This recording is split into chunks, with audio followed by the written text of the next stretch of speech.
हमें पैराबोला की इक्वेशन दी है y-1 the whole squared equal to x-2। आइए देखते हैं इस इक्वेशन से इस पैराबोला का रफ अप्रोक्सीमेट ग्राफ कैसे बना सकते हैं।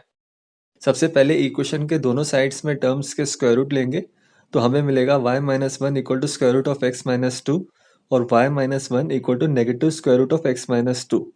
दोनों इक्वेशंस में दोनों साइड्स में 1 ऐड करेंगे तो y बराबर मिलेगा square root of x-2 plus 1 और negative square root of x-2 plus 1। यहाँ पे x 2 या 2 से बड़ा है क्योंकि अगर x 2 से कम है तो square root of x-2 exist नहीं करेगा क्योंकि दोनों केसेस में स्क्वायर रूट के अंदर टर्म नेगेटिव होगा, तो फिर दोनों में y एग्जिस्ट नहीं करेगा। तो इसके लिए इसका डोमेन x ग्रेटर देन और इक्वल टू 2 है। तो कोई भी x ग्रेटर देन 2 के लिए पैराबोला पर दो पॉइंट्स हैं x comma square root of x-2 plus 1 और x comma negative square root of x-2 plus 1। अभी कुछ सेकंड्स के लिए दोनों पॉइंट्स के y कोऑर्डिनेट्स में प्लस 1 को भूल जाते हैं और फिलहाल के लिए इमेजिन करते हैं कि ये पॉइंट्स है x comma square root of x-2 और x comma negative square root of x-2। इन्हें प्लॉट करना आसान है। ध्यान में रहे कि x ग्रेटर देन और इक्वल टू 2 है तो हम ग्राफ में केवल इस पोर्शन को ही देख रहे हैं। इन पॉइंट्स के x कोऑर्डिनेट्स सेम है और y कोऑर्डिनेट्स में केवल साइन का अंतर है। तो ये पॉइंट्स x एक्सिस के वर्टिकली ऊपर और नीचे की तरफ हैं, दोनों x एक्सिस से equal square root of x-2 के डिस्टेंसेस पे। और सभी x ग्रेटर देन 2 के लिए ऐसे ही पॉइंट्स x एक्सिस के अबाउट एक दूसरे के मिरर इमेजेस होंगे। x एक्सिस पर जैसे ही 2 से दूर जाएंगे तो पेयर में पॉइंट्स के बीच में डिस्टेंस बढ़ता जाएगा क्योंकि square root of x-2 increase होता है x के साथ। और जैसे ही 2 के पास आएंगे पेयर में पॉइंट्स के बीच डिस्टेंस कम होता जाएगा और x इक्वल टू 2 पे इनमें डिस्टेंस 0 होगा। दोनों एक ही पॉइंट बनेंगे 2,0 x एक्सिस पर। ये पॉइंट भी इस पैराबोला पर है, इसकी कोई मिरर इमेज नहीं है x एक्सिस के अबाउट।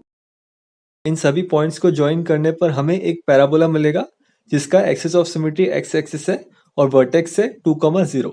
याद करें वर्टेक्स वो पॉइंट है पैराबोला पर जिसकी कोई मिरर इमेज नहीं होती है, या वो पॉइंट जहां एक्सिस ऑफ सिमेट्री पैराबोला को इंटरसेक्ट करता है। पर ये पैराबोला हमें नहीं चाहिए। हमारे ओरिजिनल पैराबोला के पॉइंट्स के y कोऑर्डिनेट्स में प्लस 1 भी था जिसे हमने इग्नोर किया था। ग्राफ में इन पॉइंट्स के कोऑर्डिनेट्स भी लगभग वही हैं, केवल इनके y कोऑर्डिनेट्स में प्लस 1 नहीं है। अभी सोचो हर पॉइंट के y कोऑर्डिनेट्स को 1 से ऐड करना मतलब उस पॉइंट को वर्टिकली ऊपर शिफ्ट करना 1 यूनिट से। तो हमें जो पैराबोला चाहिए उसके लिए हमें इस पैराबोला पर सभी पॉइंट्स को 1 यूनिट ऊपर की डायरेक्शन में शिफ्ट करना होगा, मतलब ये पूरा पैराबोला ही 1 यूनिट ऊपर शिफ्ट होगा। सबसे पहले वर्टेक्स इसको 1 यूनिट वर्टिकली ऊपर शिफ्ट किया तो नई वर्टेक्स के कोऑर्डिनेट्स होंगे 2,1। हमने सिंपली y कोऑर्डिनेट में प्लस 1 ऐड किया है। एक्सिस ऑफ सिमेट्री भी पूरा 1 यूनिट ऊपर शिफ्ट होगा, वो अभी भी x एक्सिस को पैरेलल ही होगा और अभी इसकी इक्वेशन है y इक्वल टू 1। अभी हमें हमारे पैराबोला का वर्टेक्स, एक्सिस ऑफ सिमेट्री और डोमेन x ग्रेटर देन और इक्वल टू 2 ये तीनों पता है, तो अभी पैराबोला का रफ अप्रोक्सीमेट ग्राफ आसानी से निकाल सकते हैं। इसे नए पेज पे देखते हैं। ये है वर्टेक्स 2,1 और ये है axis of symmetry y equal to 1। Parabola axis y equal to 1 के अबाउट मिरर सिमेट्रिकल होगा और वर्टेक्स से पास करेगा। पर पैराबोला या तो पॉजिटिव x एक्सिस के डायरेक्शन में ओपन होगा या तो नेगेटिव x एक्सिस के डायरेक्शन में ओपन होगा, पर हमें डोमेन दिया है x ग्रेटर देन और इक्वल टू 2, तो ये पैराबोला पॉजिटिव x एक्सिस के डायरेक्शन में ओपन होगा।